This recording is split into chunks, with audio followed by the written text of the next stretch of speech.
Ito ang reading mo, Libra. Welcome back to our channel. Naway nasa mabuti kayong kalagayan while watching the channel. This is a general reading. Kayo nang bahalang magpalit-palit ng situation nyo sa reading ko.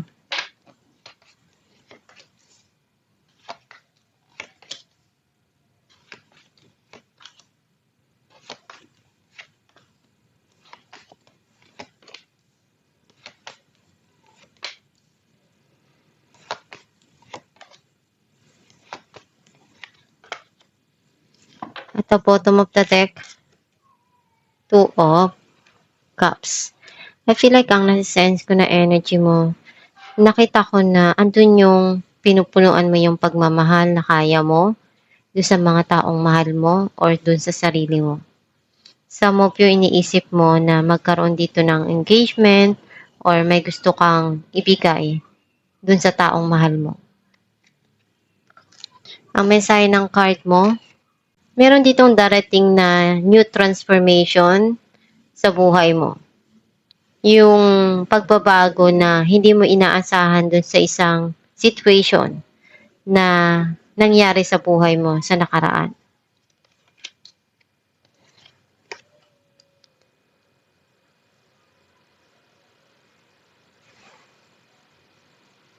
May gusto kang puntahan or may kailangan kang pagdesisyonan. Some of you, travel.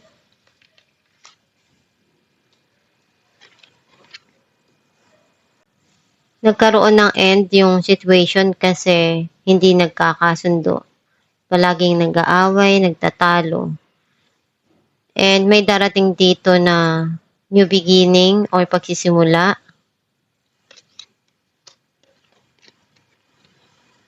Itong tao na to, very controlling.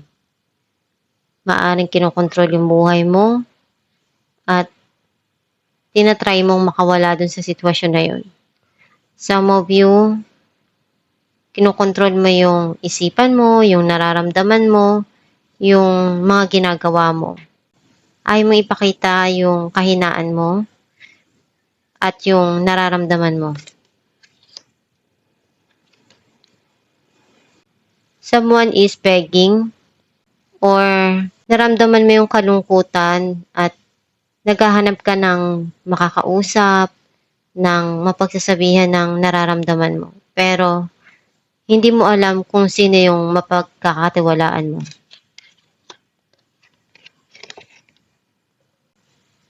You feel disappointed kasi may mga bagay na hindi mo ginusto na nangyari. And andun yung pag naaalala mo, naiiyak ka, naluluha ka. You feel trapped dun sa sitwasyon na nangyayari. And pabalik-balik yun sa isipan mo. Gusto mong i-remove yung sarili mo dun sa sitwasyon na para sa'yo, hindi mo na makontrol or may mga bagay na nangyayari ngayon na hindi mo inaasahan.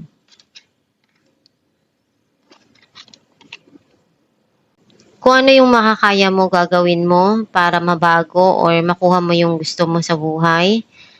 And gagawa ka ng paraan na alam mo para magtagumpay. Clarify natin ang death. Temperance and Two of Wands. Kailangan mong habaan yung pasensya mo, huwag magpadalos-dalos sa desisyon.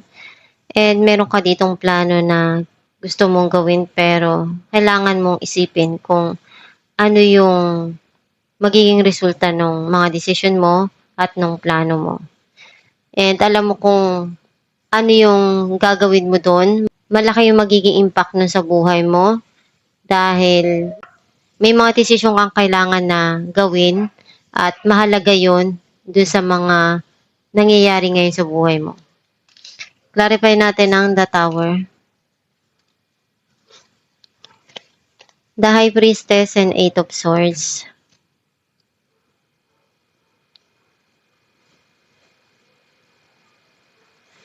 Naiisip mo na bakit gano'n? Palaging nangyayari at bumabalik lang yung sitwasyon, nagmi-mirroring ka. And binibigyan ka ng magandang advice pero hindi mo pinapakinggan eh. Clarify natin ang Five of Pentacles, Judgment, and Four of Wands. Masayang-masaya ka kasi nakuha mo yung gusto mo. Yung akala mo hindi may bibigay sa'yo, at the end, nagtagumpay ka. Andun yung happiness and prosperity. Clarify natin ang Eight of Swords,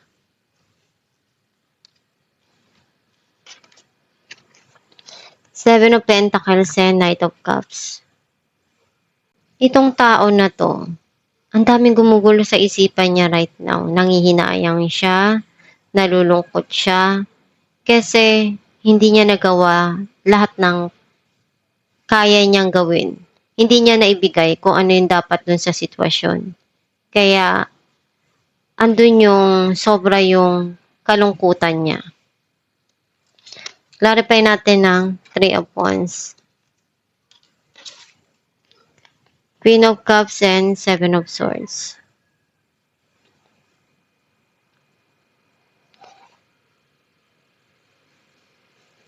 Meron ka ditong gustong subukan na alam mong nakikita mong makakatulong para sa'yo. Kasi yun lang yung tanging paraan na alam mong magagawa mo sa ngayon para sa kinabukasan mo. Clarify natin ang The Emperor, The Hermit, and Ace of Cups. Gusto mo muna unahin ngayon yung sarili mo eh. Kasi may mga na-experience ka dati na alam mong marami kang natutunan doon sa mga pinagdaanan mo. Alam mo na ngayon kung ano yung path na pipiliin mo. Clarify natin ang Five of Cups, Eight of Wands, and Ace of Wands. May bagong opportunity na ibibigay sa'yo or mayroon kang sisimulan dito. And alam mong isa yun sa passion mo. Some of you, magkakaroon ng magandang connection dun sa relationship. Clarify natin ang The Magician, Wheel of Fortune, and Ten of Cups.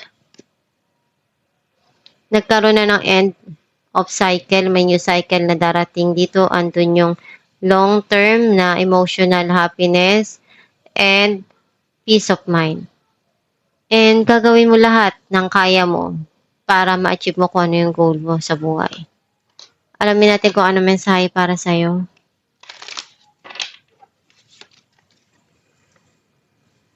I can decide today to recalibrate my energy and commit to love and joy.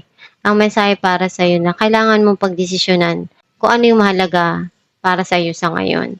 And dun mo ibigay yung energy mo. Dahil kapag gawa ka lang ng gawa, tapos hindi naman pala magiging maganda yung kalalabasan ng lahat, masasayang lang yung energy mo. Kailangan isipin mo kung magiging masaya ka ba doon, andun ba talaga yung puso mo sa mga ginagawa mo. At alam mo sa huli, magiging matagumpay yung mga ginawa mong paghihirap or pagsisikap. Basta samahan mo lang palagi ng pagdarasal yung mga ginagawa mo para makuha mo kung ano yung gusto mo or hangarin mo sa buhay. At itong yung reading ng libra, kung nakaresonate ka, kindly comment down below. Thank you for watching.